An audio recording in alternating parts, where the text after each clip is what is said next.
वंदे मातरम साथियों, रक्षाबंधन के पावन पर्व की आप सभी मातृभूमि सेवा संस्था के दर्शकों को बहुत बहुत शुभकामनाएं। आज एक बार पुनः हम एक ऐसे अमर क्रांतिकारी का जिक्र करना चाहते हैं जिसने रक्षा सूत्र सिर्फ और सिर्फ अपनी मातृभूमि के साथ बंधवाया, क्योंकि मातृभूमि को गुलामी की बेड़ियों से मुक्त कराना, मातृभूमि को दुष्ट अंग्रेजों से मुक्त कराना, मातृभूमि की उनसे रक्षा करना ही उन क्रांतिकारियों का सबसे अहम दायित्व था। एक नशा था राष्ट्रभक्ति का। मित्रों, यदि नशे को शब्दों में परिभाषित किया जाए तो सदैव उसकी नकारात्मक परिभाषा ही निकलकर सामने नहीं आती है। नशे की परिभाषा सिर्फ इतनी है कि मादकता से उत्पन्न शरीर की वह स्थिति जिससे हमारा मस्तिष्क शुद्ध हो जाता है, एक उत्तेजना की अवस्था में पहुंच जाता है। निश्चित रूप से यह नशा यदि व्यसन के माध्यम से किया जाए, धूम्रपान एवं मद्यपान के माध्यम से किया जाए, तो इससे बुरी चीज कोई दूसरी नहीं हो सकती है, क्योंकि उस नशे से पीढ़ियां खत्म हो जाती हैं, व्यक्ति का पूरा वर्तमान खत्म हो जाता है, उसका पूरा जीवन खत्म हो जाता है। निश्चित रूप से ऐसे नशे से हमारी पीढ़ियों को, हमारे वर्तमान को बचना चाहिए। लेकिन एक नशा ऐसा भी होता है जो न केवल वर्तमान को संवार देता है, हमारे इतिहास को स्वर्णाक्षरों में अंकित कर देता है, बल्कि आने वाली पीढ़ियां भी तर जाती हैं। मित्रों, मैं आपसे कहना चाहता हूं, यदि नशा करना ही है, नशे का आनंद प्राप्त करना ही है, तो राष्ट्रभक्ति के नशे में डूबिए। आप उस आनंद की अवस्था में जा सकते हैं। निश्चित रूप से मैं दावे के साथ कह सकता हूं, शायद आप भी राष्ट्रभक्त हैं। उस नशे को कभी कभी आपने भी महसूस किया होगा, कभी ना कभी। वो नशा है राष्ट्रभक्ति का नशा। जब राष्ट्रभक्ति की सिहरन संपूर्ण जिस्म में प्रवाहित होती है, तो मैं दावे के साथ कह सकता हूं कि कोई भी नशा इतना आनंद नहीं दे सकता जितना नशा राष्ट्रभक्ति का नशा दे पाएगा। ऐसे ही राष्ट्रभक्ति के नशे में सराबोर थे हमारे अमर क्रांतिकारी, जिनका मैं आपसे परिचय कराना चाहता हूं, श्री रामकृष्ण विश्वास। श्री रामकृष्ण विश्वास जी, जिनका जन्म सारातोली, जिला चितगोंग, जो वर्तमान में बांग्लादेश में स्थित है, वहां पर हुआ। इनके पिता का नाम श्री दुर्गाशंकर विश्वास। एक राष्ट्रभक्त परिवार में इनका जन्म हुआ। बचपन से ही बहुत ही कुशाग्र बुद्धि के। यही कारण था कि मैट्रिकुलेशन की परीक्षा में ये अव्वल आए, किंतु इन्होंने अपनी कुशाग्रता का जो एक राह चुनी, अपनी बुद्धिमत्ता कहाँ पर ये लगाएं, तो निश्चित रूप से इन्होंने अपना भविष्य बनाने के बजाय राष्ट्र के भविष्य को संवारने में अपनी बुद्धिमत्ता को लगाया, स्वयं को मातृभूमि के सुपुर्द किया। कहानी प्रारंभ करता हूं मैं चोरा चोरी घटना से।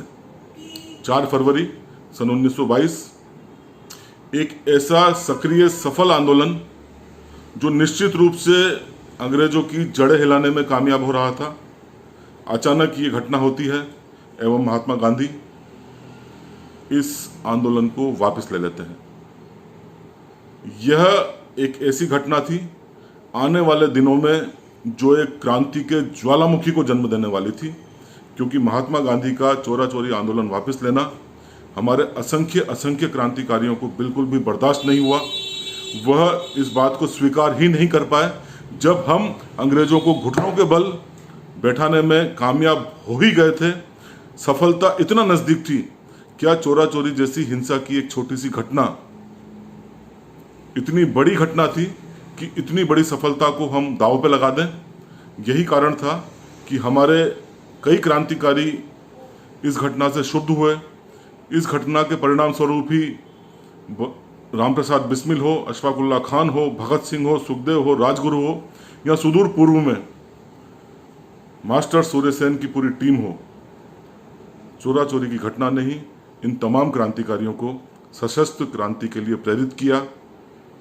ये सारे क्रांतिकारी इस घटना से कहा जा सकता है कि महात्मा गांधी के विरोध में इन्होंने अब एक सशस्त्र क्रांति, एक ऐसी क्रांति जिसमें कहीं ना कहीं हिंसा के माध्यम से मातृभूमि को आज़ाद कराने का लक्ष्य था। मास्टर सूर्य सेन ने अपने महत्वपूर्ण क्रांतिकारियों को बुलाया।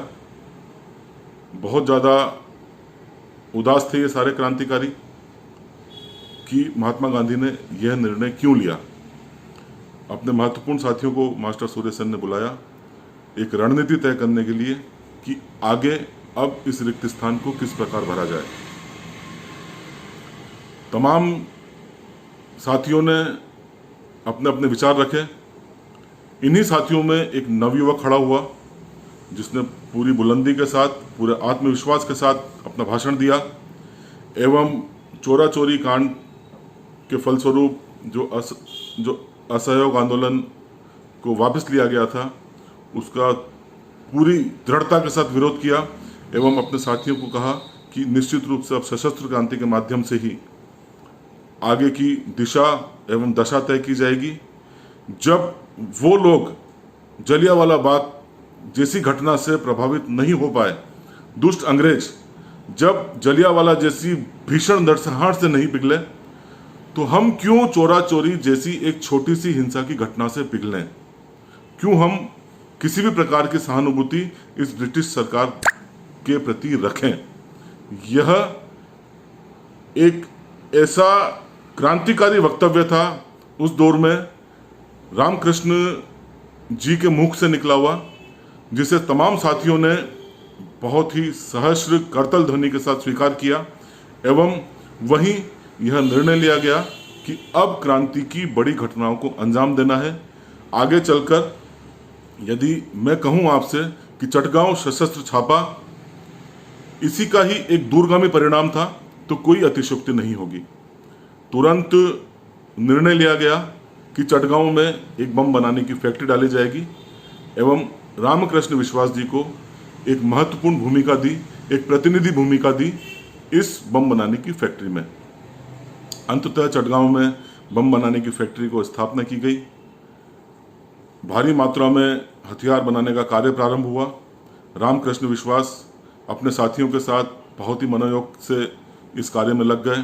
इस प्रकार समय आगे बढ़ता गया एवं उस महत्वपूर्ण सन का, उस महत्वपूर्ण वर्ष का आगाज हुआ जब भारतीय क्रांति के इतिहास की उस महत्वपूर्ण घटना को अंजाम दिया जाना था जिसका नाम था चटगांव शस्त्रागार छापा। किंतु दुर्भाग्य से इस महत्वपूर्ण क्रांति घटना के कुछ माह पूर्व ही बम बनाने की फैक्ट्री में एक भीषण विस्फोट होता है एवं इस विस्फोट में हमारे यह वीर क्रांतिकारी श्री रामकृष्ण विश्वास जी बुरी तरह से घायल हो जाते हैं। इन्हीं के साथ ही इनके साथी अमरेंद्र नंदी जी एवं अर्घेंदु दस्तीगार जी ये भी बुरी तरह से घायल हो जाते हैं। ये दोनों क्रांतिकारी भी बहुत ही, मैं कह सकता हूँ, चमत्कारिक क्रांतिकारी थे।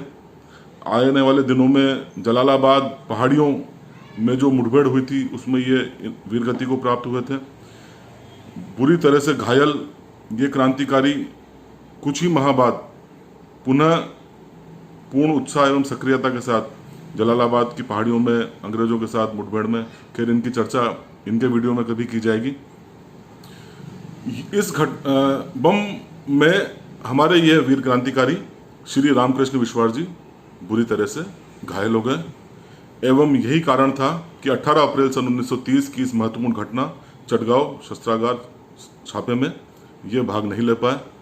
बहुत ही उदास और बहुत ही ज़्यादा दुख था इन्हें इस बात का कि जिस महत्वपूर्ण क्रांतिकारी घटना की तैयारी हम इतने वर्षों से कर रहे थे, जब माकुल समय आया तब ये समर्थ नहीं थे इस घटना में सक्रिय रूप से अपनी भूमिका का निर्वाह कर पाए।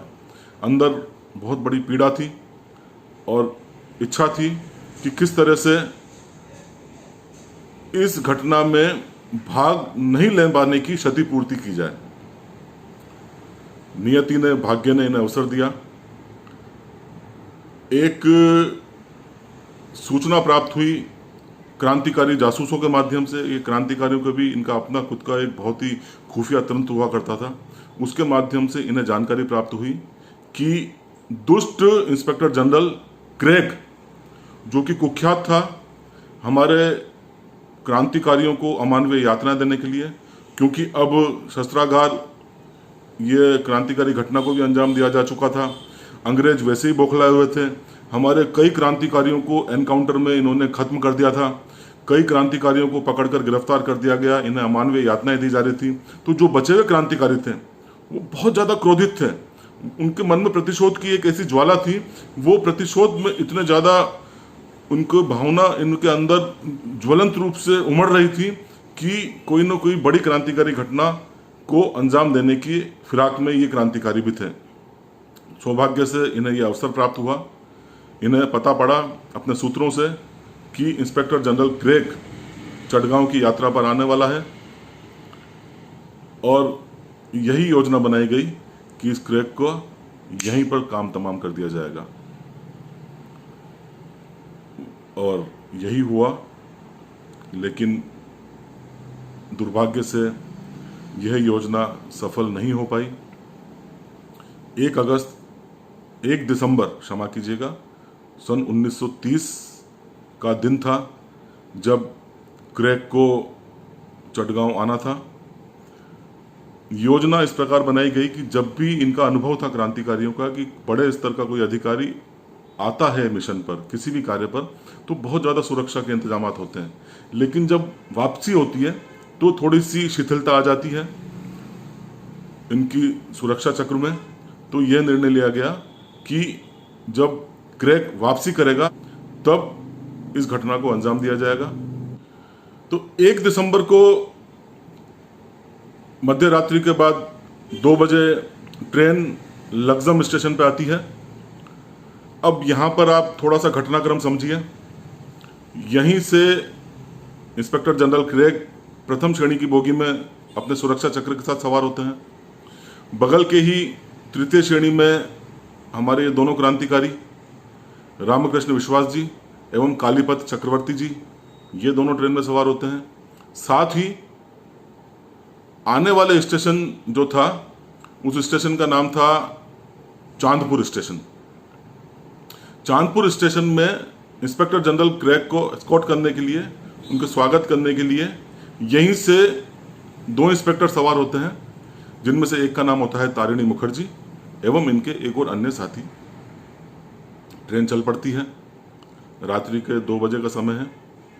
2 घंटे बाद 4 बजे ट्रेन पहुंचती है अगले स्टेशन, जिसका नाम होता है चांदपुर। इस स्टेशन पर तारिणी मुखर्जी अपने साथी इंस्पेक्टर के साथ उतरता है। हमारे दोनों क्रांतिकारी रामकृष्ण विश्वास जी एवं कालीपत चक्रवर्ती जी दोनों उतरते हैं। विश्वास जी ने लाल कलर की शॉल पहनी होती है एवं कालीपत जी ने हरे कलर की शॉल पहनी होती है। मुंह पूरा शॉल से ढका हुआ होता है। ये दूर से ही देखते हैं कि तारिणी मुखर्जी को वहीं के स्थानीय पुलिसकर्मी सैल्यूट मारते हैं। इन दोनों क्रांतिकारियों को ऐसा लगता है कि यही इंस्पेक्टर जनरल क्रेग है, क्योंकि वह उसकी शक्ल नहीं देख पाते हैं एवं ताबड़तोड़ फायरिंग शुरू कर देते हैं। एवं इस फायरिंग में तारिणी मुखर्जी बुरी तरह से घायल हो जाता है एवं वह आगे ओवरब्रिज की तरफ भागता है। इतने में ही खलबली मच जाती है। जितने भी स्टेशन के सिपाही थे, वह सिपाही भागते हुए स्टेशन मास्टर के कमरे को सुरक्षा देने को पहुंचते हैं, यहाँ क्रेग को सुरक्षा देने के लिए पहुंचते हैं। क्रेग अंदर से पहली बोगी से ये सब देख रहा होता है। तो क्रेग एवं इसका जो सुरक्षा चक्र था, ये हमारे क्रांतिकारियों पर फायर करते हैं, लेकिन अंधेरे की वजह से मिस फायर होते हैं। हमारे ये दोनों क्रांतिकारी बच निकलते हैं। लेकिन इस दौरान पुनः जब ये देखते हैं तारिणी मुखर्जी को, दोबारा शूट फायर करते हैं एवं रास्ते में जब तारिणी मुखर्जी को पुलिस अस्पताल ले जाया जाता है तो रास्ते में उसकी मौत हो जाती है। बहरहाल मैं कह सकता हूं कि ये घटना, ये योजना असफल रही, क्योंकि भूलवश दुष्ट इंस्पेक्टर जनरल क्रेग की हत्या के बजाय इंस्पेक्टर तारिणी मुखर्जी की हत्या कर दी गई। इन दोनों क्रांतिकारी भागते भागते 20 किलोमीटर दूर मेहरकाली स्टेशन तक पहुंच जाते हैं। अगले दिन 2 दिसंबर को 12:45 पर इन्हें उस स्टेशन से गिरफ्तार कर लिया जाता है। अब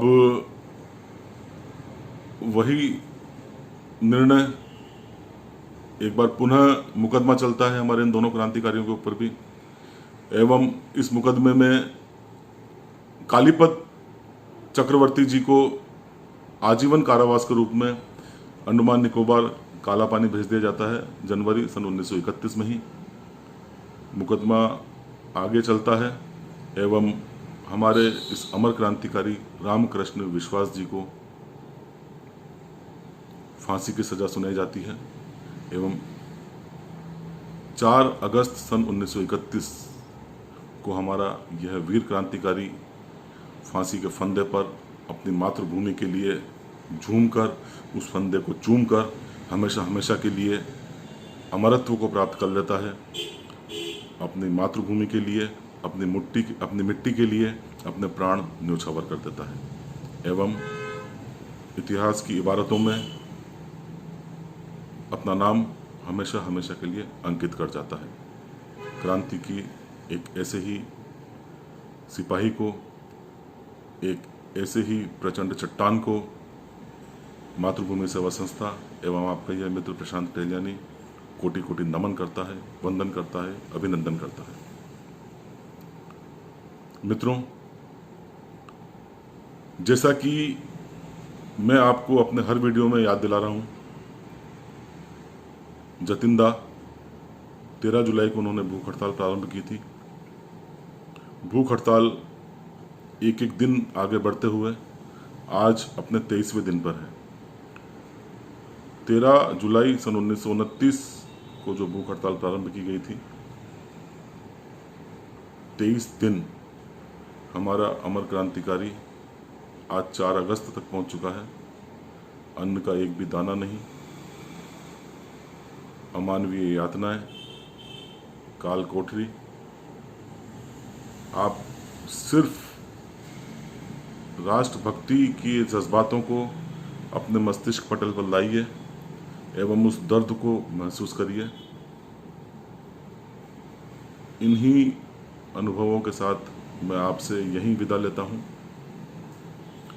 रामकृष्ण विश्वास जी का बलिदान, जतिन दास जी का बलिदान एवं इन जैसे असंख्य असंख्य क्रांतिकारियों का बलिदान, जिनकी वजह से आज हम आज़ाद हवा में सांस ले पा रहे हैं, मैं कोटि कोटि नमन करता हूं, वंदन करता हूं। एक बार पुनः मातृभूमि सेवा संस्था की तरफ से जय भारत, जय हिंद।